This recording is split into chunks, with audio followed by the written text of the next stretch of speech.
My name is Emily, and I'm 30 years old. For the past 3 years I've been married to Luke, who's 5 years older than me. As I sit down to reflect, I don't even know where to begin. This isn't some polished love story with a happy ending. It's a raw, painful confession about the choices I made and the wreckage they left behind. Luke was the kind of man most women dream of meeting. Steady, caring, endlessly considerate.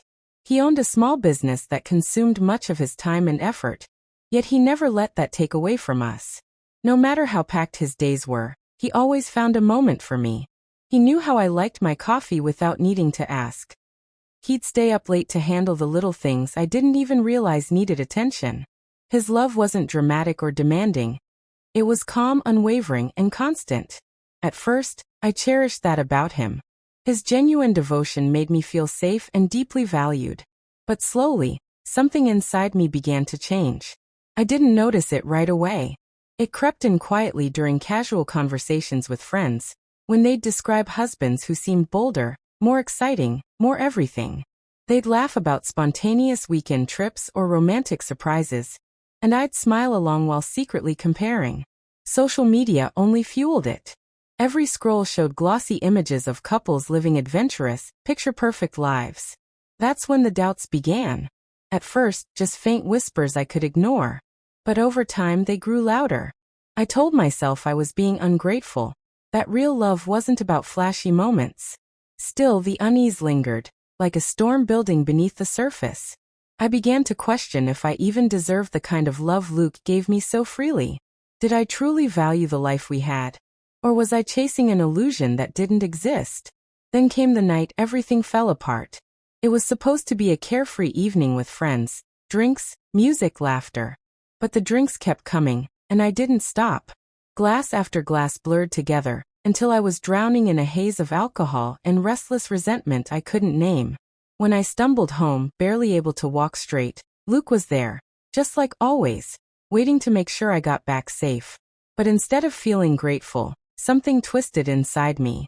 I looked at him and out of nowhere, I snapped. "I don't even find you attractive anymore." The word shot out like a slap. Cruel, unprovoked, and utterly undeserved. I hadn't planned to say them. I didn't even believe them. But they were out, and the damage was immediate. I saw it in his eyes, the raw, sharp pain. The next morning, I woke with a pounding headache and a stomach heavy with dread. The night was a blur until I saw him sitting at the edge of our bed, staring at the floor. That image is seared into my memory. His voice was low, barely above a whisper. "Is that really how you feel about me?" My chest caved in. I scrambled for excuses. I was drunk, Luke. I didn't mean it. I swear. But he didn't yell. He didn't accuse. He just gave a hollow nod, stood, and walked out of the room. That quiet retreat cut deeper than any shouting ever could. After that, everything shifted. He didn't bring it up. He didn't use it against me. He simply pulled away. The small gestures of love disappeared. No more random messages during the day. No more easy laughter at dinner.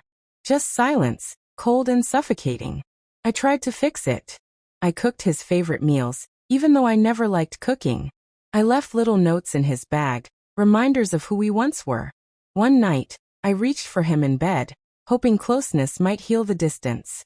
But he gently moved away, his eyes filled with weary sorrow. "Not tonight, Emily. Maybe another time." I couldn't face the emptiness I had created, so I ran from it. One Friday, overwhelmed by guilt and the unbearable quiet of our home, I told myself I just needed a night out. But that was a lie. I was avoiding him, avoiding the truth of what I'd done.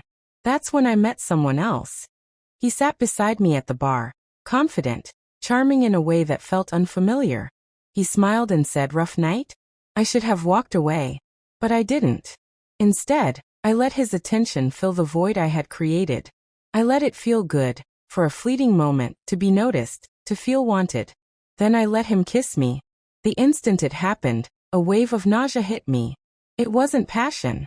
It was guilt. Regret. And that's when I saw him, Luke, sitting in his car across the street, watching. No yelling. No confrontation. He simply rolled up the window and drove away. The next morning, I clung to the fragile hope that we could still salvage something. that he might give me another chance. I found him in the kitchen, calm but resolute. His words were final. Last night showed me what I mean to you. What our marriage means to you. I broke down, pleading, sobbing, swearing it was a mistake, that it meant nothing, that I didn't even understand why I did it. But he just shook his head. I need time, he said softly. Time to figure out what's left. He packed a bag and walked out. He never returned. It's been 6 months since then. Luke has moved forward. He's seeing someone new. A woman who seems to light up every room she walks into. Someone who's brought back a smile I hadn't seen on his face in years. He looks happy, genuinely happy. And me? I'm still here, left with the wreckage of my own choices. Most of my friends have drifted away, not sure how to stand by me. Even my mother, when I finally told her the truth, could only shake her head and say, "You had the kind of man most women pray for, and you let him slip away." She was right. There's no fairy tale ending here. No dramatic redemption. Just the crushing weight of regret I carry every day. If there's anything to take from my story, it's this. Hold on to what truly matters. Because once it's gone, no amount of remorse can ever bring it back.